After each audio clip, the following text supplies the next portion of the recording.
ముఖ్యమంత్రి గారు మరి ఆ రోజు ప్రతిపక్షంలో ఉన్నప్పుడు చనిపోయిన కుటుంబాలకు 25 లక్షల రూపాయలు ఇవ్వాలని అడిగారు. ఇదే సీతక్క గారు అడిగారు. మేము అడుగుతా ఉన్నాం ప్రభుత్వాన్ని, తక్షణమే చనిపోయిన కుటుంబాలన్నిటికీ 25 లక్షల రూపాయలు ఎక్స్గ్రేషియా ఇవ్వాలి.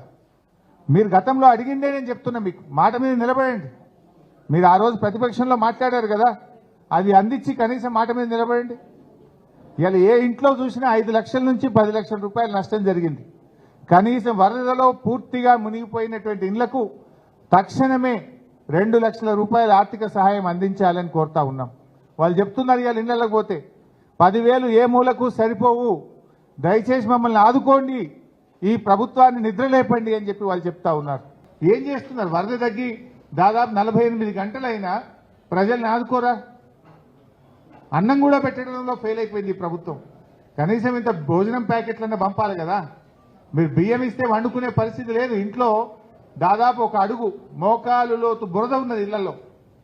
నీళ్లు ఏవైతివి, ఆ బురదను తీసుకోవడానికి వాళ్ళు నానా తంటాలు పడుతున్నారు. కట్టుకోవడానికి బట్టలు లేవు, కరెంటు లేదు, నీళ్లు లేవు. బియ్యం ఒక 5 కిలోలు ఇచ్చిపోతే వాళ్ళు ఎట్లా వండుకోవాలి, ఎట్లా తినాలి? కనీసం ఇంత అన్నం ప్యాకెట్లు కూడా సరఫరా చేయడం చేతనైతే లేదా ఈ ప్రభుత్వానికి? పూర్తిగా ఈ ప్రభుత్వం ఒక దివాళకోరు ప్రభుత్వంగా మారిపోయింది. ముఖ్యమంత్రికి వ్యంగ్యం ఎక్కువ. మోకాలికి బోడగుండుకు లింకు పెట్టి పిచ్చి మాటలు మాట్లాడే ప్రయత్నం చేస్తా ఉన్నాడు ముఖ్యమంత్రి గారు. ఇక మేము డిమాండ్ చేస్తా ఉన్నాం, కేంద్రం కూడా ఫెయిల్ అయిపోయింది. ఈరోజు కేంద్ర ప్రభుత్వం కూడా రాష్ట్రాన్ని ఆదుకోవడంలో ఫెయిల్ అయింది. 8+8 = 16 కాదు, 0 అయింది. కేంద్ర బడ్జెట్లో 0, వరద సహాయంలో కూడా నష్టమే అయిపోయింది. ఏమైంది? కేంద్రం నుంచి ఎన్డీఆర్ఎఫ్ బృందాలు ఎందుకు పంపలేకపోయారు? కనీసం ఒక హెలికాప్టర్ని ఎందుకు పంపలేకపోయారు? ప్రాణాలు కాపాడడంలో రాష్ట్ర కేంద్ర ప్రభుత్వాలు ఫెయిల్ అయిపోయినాయి. ముఖ్యమంత్రి గారిని డిమాండ్ చేస్తున్నాం, అఖిల పక్షాన్ని ఢిల్లీ తీసుకుపోండి, మేము వస్తాం. ప్రధానమంత్రిని నిలదీద్దాం, పదండి. ఎందుకు మన రాష్ట్రానికి సాయం చేయరు అడుగుదాం. అఖిల పక్షాన్ని ఢిల్లీకి తీసుకుపోండి. అన్ని పార్టీల వాళ్ళు వస్తాం. బీజేపీ వాళ్ళు వస్తారా రారా, ప్రజలు చూస్తారు వాళ్ళ సంగతి. అంటే ఇలా రాష్ట్ర కేంద్ర ప్రభుత్వాల నిర్లక్ష్యానికి ఖమ్మం, మహబూబాబాద్ జిల్లా ప్రజలు బలైపోయింది. ఈరోజు ఎంత వాళ్ళ కళ్ళలో నీళ్ళు వస్తున్నాయి వాళ్ళని చూస్తుంటే. ప్రతి మహిళ వాళ్ళ ఆవేదన, తడిచిపోయిన బియ్యాన్ని చూపిస్తూ ఒక్క వస్తువు కూడా లేదు. కొన్ని అయితే ఇళ్లలో నుంచి కొట్టుకొని పోయినాయట, వరదలో కొట్టుకొని పోయినాయి. అసలు సామాన్లు లేవు అన్న, స్టీల్ బౌళ్ళు తప్ప ఏమీ మిగలలేదు అని ఒక మహిళ చెప్పింది. ఆ స్టీల్ సామాన్ ఒకటి కొన్ని చోట్ల మిగిలింది బురదల. ఇంకా మిగతాది ఏది పనికిరాదు. ఇక కాగితాలు పోయినాయి, డాక్యుమెంట్లు పోయినాయి, బట్టలు పోయినాయి, డబ్బులు పోయినాయి, సమస్తము కోల్పోయింది. ఆ స్టీల్ సామాన్ ఒక్కటి మిగిలిందన్న, అంతకు మించి ఇంకేం మిగలలేదని చెప్పి పాపం ఆ మహిళలు కన్నీళ్లు పెట్టుకొని మాట్లాడడం జరుగుతూ ఉంది. ఇవాళ ఎట్లా తయారైందంటే ఈ ప్రభుత్వం చనిపోయినటువంటి వాళ్ళ విషయంలో కూడా సంఖ్యను తక్కువ చేసి చూపే ప్రయత్నం చేస్తుంటారు. ముఖ్యమంత్రి గారు 16 మంది చనిపోయినట్టున్నారు. మా దగ్గర స్పష్టంగా వివరాలు ఉన్నాయి. రాష్ట్రంలో దాదాపు 28 మంది చనిపోయిన వివరాలు ఇప్పుడు మా దగ్గర ఉన్నాయి, పేర్లతో సహా ఉన్నాయి. ఖమ్మం జిల్లాలో 9 మంది, యాకూబ్, సైదాబి, సాంబశివరావు, పద్మావతి, అశ్విని, మోతీలాల్, రాము, ఆదమ్మ, నీలమయ్య. సూర్యాపేటలో నాగం రవి, ఎర్రమల్ల వెంకటేశ్వర్లు, మహబాద్లో నర్సయ్య, శ్రావణి, నాగభూషణం, ములుగులో మహేష్, మల్లికార్జున్, ఆదిలాబాద్లో భోజారాం, నారాయణపేటలో హనుమమ్మ, అంజిలమ్మ, నాగర్ కర్నూల్లో గుర్తు తెలియని వ్యక్తి, తాడూరు మండలం చెర్ల తిరుమలాపూర్ గ్రామంలో డెడ్ బాడీ దొరికింది. అదేవిధంగా వనపర్తిలో వడ్డే చంద్రయ్య, పెద్దపల్లిలో పవన్, గోస్కుల కుమార్, కామారెడ్డిలో శివరాములు, సిద్దిపేటలో లక్ష్మణ్, కనకారెడ్డి, రంగారెడ్డిలో శేఖర్, మన్సూర్, 28 మంది పేర్లు మేము చెప్తా ఉన్నాం. టేకులపల్లిలో కూడా ఇంకో 2 చనిపోయారు. ఈ 2 కలిపితే 30 అవుతుంది. అంటే ప్రభుత్వం ఇప్పటివరకు 16 అని చెప్తున్నారు. మరణాల సంఖ్యను తక్కువ చేసి చూపడం. ఇవాళ భక్తరామదాస్ ప్రాజెక్టు మొత్తం నీళ్లలో మునిగిపోయింది. పాలమూరు ఎత్తిపోతల పథకం పంప్ హౌజులు మునిగిపోయినాయి. సాగర్ కెనాల్ ఇందాక ఉదయమే జగదీశ్వర్ రెడ్డి గారు నేను చూశాము, సబితక్క కూడా ఉన్నారు, వివేక్ కూడా ఉన్నారు. సాగర్ కెనాల్ తెగిపోవడానికి పూర్తిగా ప్రభుత్వ నిర్లక్ష్యమే కారణం. ఆ రోజు తాగునీరు ఖమ్మంకు తెచ్చేటప్పుడు ఎస్కేప్ కెనాల్కు వెల్డింగ్ చేసిండ్రు. మరి సాగునీరు తెచ్చిన తర్వాత మళ్ళీ ఆ వెల్డింగ్ ఓపెన్ చేయాలన్నా వద్దా? ఆ వెల్డింగ్ తీసేయాలన్నా వద్దా?